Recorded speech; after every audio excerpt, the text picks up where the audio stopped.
Hi friends, నమస్తే. Welcome to honours kitchen. ఈరోజు ముక్కల పులుసు తయారు చేసే విధానం షేర్ చేయబోతున్నాను. తప్పకుండా ట్రై చేయండి, చాలా బాగుంటుందండి. కొద్దిగా నిమ్మకాయ అంతా చింతపండు నానబెట్టేసుకొని ఈ విధంగా పెట్టేసుకోండి. పక్కనలో ఒక పావు టేబుల్ స్పూను శనగపప్పు, అలాగే ఒక పావు టేబుల్ స్పూను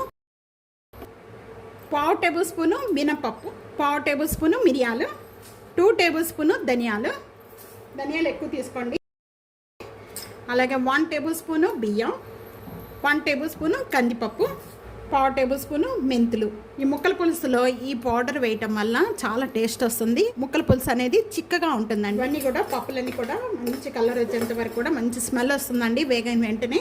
అప్పటి వరకు కూడా వేయించి కూడా లైట్గా వేగిపోయిన వెంటనే కూడా ఒక 4 లేక 5 ఎండుమిర్చి యాడ్ చేస్తున్నాను. ఇవి కూడా వీటితో పాటు బాగా ఈ పప్పులన్నీ హాఫ్ వేగిన వెంటనే కూడా ఇవి యాడ్ చేసుకోండి. పప్పులన్నీ కూడా బాగా వేగిపోయినాయి.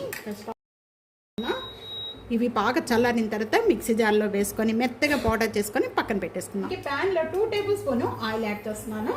ఆయిల్ బాగా కాగిన వెంటనే ఒక 1/2 టేబుల్ స్పూను జీరా, 1/2 టేబుల్ స్పూను ఆవాలు, కొద్దిగా ఇంగువ, ఒక్క ఎండుమిర్చి, కొద్దిగా కరివేపాకు. ఇవన్నీ కూడా బాగా వేగిపోయిన వెంటనే కూడా ఇప్పుడు మనం వెజిటేబుల్స్ అన్నీ యాడ్ చేస్తున్నానండి. సొరకాయ ముక్కలు, అలాగే ఇక్కడ ములక్కాయలు, బెండకాయ ముక్కలు, వంకాయ ముక్కలు, పొడిగా కట్ చేసుకున్న పచ్చిమిర్చి ముక్కలు, అలాగే ఒక టమాటా, మీడియం సైజు టమాటా, ఆనియన్స్, ఇవన్నీ కూడా యాడ్ చేస్తున్నాను. ఇవన్నీ కూడా బాగా వేయించుకోవాలి. అటు కొద్దిగా కొత్తిమీర. ఈ ముక్కలు యాడ్ చేసిన వెంటనే కూడా ఈ చింతపండు యాడ్ చేసుకోండి. దీంట్లో ఈ ముక్కలతో పాటు ఈ చింతపండు గుజ్జు కూడా ఉడికి బాగా టేస్ట్ వస్తుంది.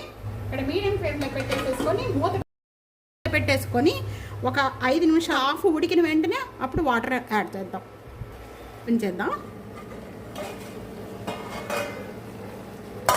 కూడా సగం ఉడికిపోయాయి. ఈ విధంగా ఉడికిపోయిన వెంటనే కూడా 1.5 టేబుల్ స్పూన్ సాల్ట్ యాడ్ చేస్తున్నాను. 1/2 టేబుల్ స్పూను పసుపు, కారం వేసుకున్న ఈ పౌడర్ అంతా కూడా దీంట్లో యాడ్ చేస్తున్నాను. కొద్దిగా బెల్లం యాడ్ చేసేస్తున్నానండి. యాడ్ చేసిన వెంటనే ఇదంతా ఒకసారి బాగా కలుపుకుందాం. పులుసులకి కొద్దిగా కారం ఎక్కువే పడుతుందండి. ముందుగా మనం మిర్చి యాడ్ చేసుకున్నాము. మిర్చి మీరు చూసుకొని యాడ్ చేసుకోండి. పులుసులకి కొద్దిగా మిర్చి ఎక్కువ ఉంటేనే బాగుంటుంది. ఇక్కడ నేను కొద్దిగా ముక్కలు మునిగేంత వరకు కూడా వాటర్ యాడ్ చేసేస్తున్నాను. ఫ్లేమ్లో పెట్టేసేసుకొని ఉడికించేసుకుందాం మూత పెట్టేసి. ఇంకేం యాడ్ చేయని అవసరం లేదు. ముక్కలు కొద్దిగా ఉడికేంత వరకు కూడా ఉడికించేసుకోవాలి. మనం తాలింపు కూడా పెట్టుకునే అవసరం లేదండి. ముందుగానే తాలింపు పెట్టేసుకున్నాము, ఇంకా తాలింపు కూడా పెట్టుకునే అవసరం లేదు. మీరు కావాలి అనుకుంటే ముక్కలన్నీ ఉడికించేసుకొని తర్వాత తాలింపు ఆ విధంగా కూడా చేసుకోవచ్చు ఈ ముక్కల పులుసు అండి. ఎప్పుడైనా మనకి జలుబు చేసినప్పుడు కానీ ఒంట్లో బాగున్నప్పుడు ఇలాంటి ముక్కల పులుసు తయారు చేసుకొని తీసుకోండి.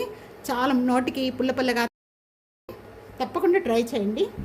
కొంచెం మధ్య మధ్యలో మూత అనేది ఓపెన్ చేసి కలుపుతూ ఉంటుంది. బాగా ఉడుకుతుంది, మంచి స్మెల్ వచ్చేస్తుంది. మూత పెట్టేసుకొని మగ్గించేసుకుందాం బాగా. అవి మూత ఈ ముక్కలు బాగా ఉడికిపోయినాయి. పులుసు కూడా కొద్దిగా చిక్కబడిపోయింది. ముక్కల పులుసు ఈ విధంగా తప్పకుండా ట్రై చేయండి. చాలా అంటే చాలా టేస్ట్గా ఉంటుంది.